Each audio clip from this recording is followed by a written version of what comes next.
നമസ്കാരം, wonder world മലയാളത്തിലേക്ക് എല്ലാവർക്കും സ്വാഗതം. നമ്മൾ കുട്ടിക്കാലം മുതൽ കേട്ടുവരുന്ന ഒരുപാട് കഥകളുണ്ട്. ചിറകുള്ള സിംഹങ്ങളും മഞ്ഞുമലയിലെ ഭീമൻ മനുഷ്യരും കടലിന്റെ ആഴങ്ങളിലെ രാക്ഷസ സർപ്പങ്ങളും എല്ലാം നിറഞ്ഞ വിചിത്രമായ ലോകം. എന്നാൽ ഈ കഥകളിലെ ജീവികൾ വെറും സങ്കല്പമാണോ, അതോ പണ്ട് എപ്പോഴെങ്കിലും ഇവ ഭൂമിയിൽ ജീവിച്ചിരുന്നോ?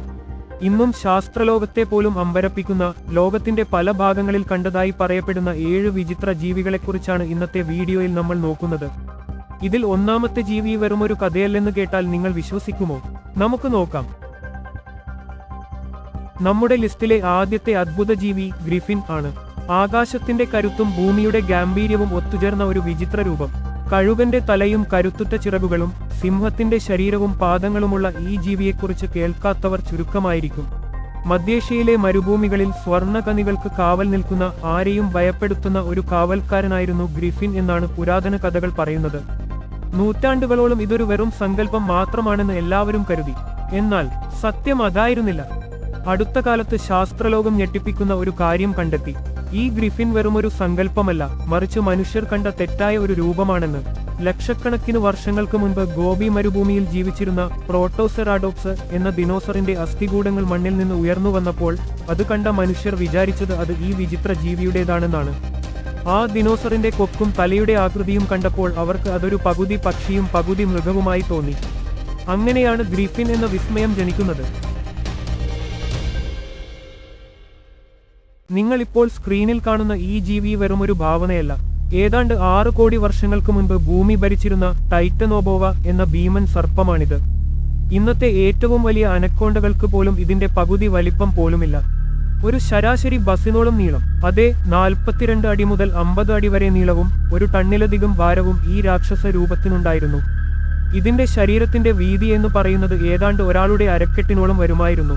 ഇത്രയും വലിയ ഈ ജീവി ആമസോൺ കാടുകളിലെ ചതുപ്പുകളിൽ ഒളിച്ചിരുന്ന മുതലകളെയും മറ്റു വലിയ ജീവികളെയും വരെ മുഴുവനായി വിഴുങ്ങിയിരുന്നു എന്നാണ് ശാസ്ത്രം പറയുന്നത്. അപ്പോൾ നിങ്ങൾ ചിന്തിക്കുന്നുണ്ടാകും, കോടിക്കണക്കിന് വർഷങ്ങൾക്ക് മുൻപ് വംശനാശം വന്ന ഈ ജീവി എങ്ങനെയാണ് 1900കളിൽ ആമസോൺ കാടുകളിൽ പ്രത്യക്ഷപ്പെട്ടതെന്ന്? ഇവിടെയാണ് ഗൂഢാലോചന സിദ്ധാന്തങ്ങൾ തുടങ്ങുന്നത്. ആമസോൺ വനത്തിന്റെ 80% ഇന്നും മനുഷ്യർക്ക് അപ്രാപ്യമാണ്. അവിടെ പരിണമിച്ചുണ്ടായ ടൈറ്റനോബോവയുടെ പിൻഗാമികളെയാണോ പെർസിഫോസിഡിനെ പോലെയുള്ള പര്യവേഷകർ കണ്ടത്? അതോ ആമസോണിന്റെ ആഴങ്ങളിൽ നമ്മൾ അറിയാത്ത ഇനിയും വലിയ ജീവികൾ ഒളിച്ചിരിപ്പുണ്ടോ? നമ്മുടെ ലിസ്റ്റിലെ മൂന്നാമൻ ഓസ്ട്രേലിയയുടെ ഉൾക്കാടുകളിൽ മറഞ്ഞിരിക്കുന്ന യോവിയാണ്. അമേരിക്കയിലെ ബിഗ് ഫൂട്ട് പോലെ, ഹിമാലയത്തിലെ യതി പോലെ ഒന്നാണിതെന്ന് പലരും കരുതും. എന്നാൽ യോവി അതിലും ഭീകരനാണ്.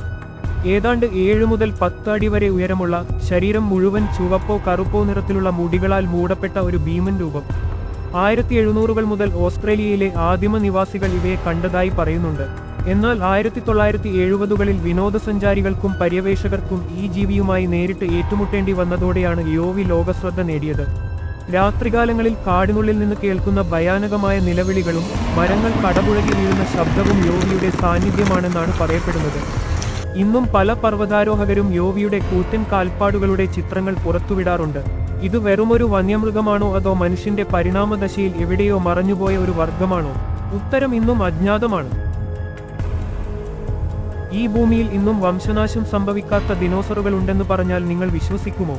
ആഫ്രിക്കയിലെ കോങ്കോ നദിയുടെ ആഴങ്ങളിൽ ഒളിച്ചിരിക്കുന്ന ആ നിഗൂഢതയുടെ പേരാണ് മൊകെലെ എംബെംബെ.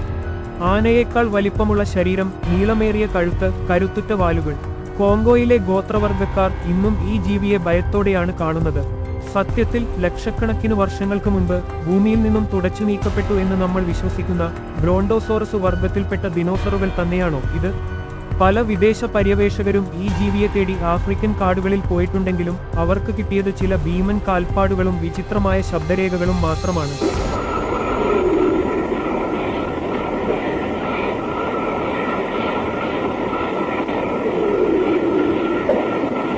മനുഷ്യൻ ഇന്നും കാൽ കുത്താത്ത ആഫ്രിക്കയുടെ ഉൾവനങ്ങളിൽ പ്രകൃതി കാത്തുവച്ചിരിക്കുന്ന ഏറ്റവും വലിയ രഹസ്യം ഒരുപക്ഷെ ഈ ജീവിയായിരിക്കാം.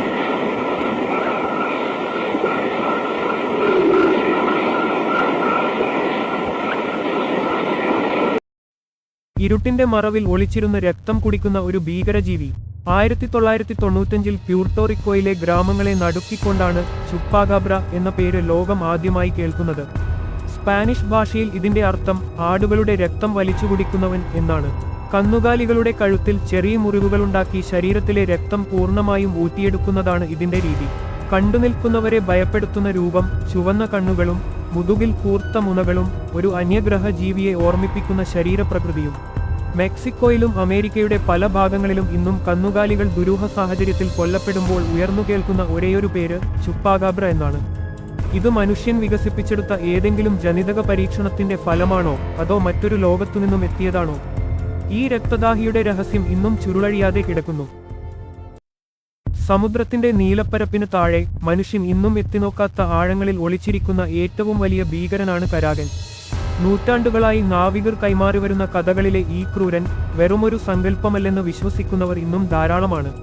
ഒരു വലിയ ദ്വീപാണെന്ന് തെറ്റിദ്ധരിച്ച് കപ്പലുകൾ ഇതിന്റെ അടുത്തേക്ക് ചെല്ലുമ്പോൾ സമുദ്രത്തിനടിയിൽ നിന്ന് ഉയർന്നുവരുന്ന ഭീമൻ കൈകൾ ആ കപ്പലിനെ നിമിഷനേരം കൊണ്ട് തകർത്തെറിയുന്നു. ആകാശത്തോളം ഉയരത്തിൽ വെള്ളം ചീരിച്ചും കൂറ്റൻ തിരമാലകൾ സൃഷ്ടിച്ചും കരാകൻ കടലിലെ രാജാവായി വാഴുന്നു. ശാസ്ത്രലോകം ഇതിനെ വെറുമൊരു ഭീമൻ നീരാളിയായി കാണുമ്പോഴും 1800 അടിയിലധികം വലിപ്പമുള്ള ഈ ജീവികൾ ഇന്നും സമുദ്രത്തിന്റെ അഗാധമായ ഇരുട്ടിലുണ്ടെന്ന് പറയപ്പെടുന്നു.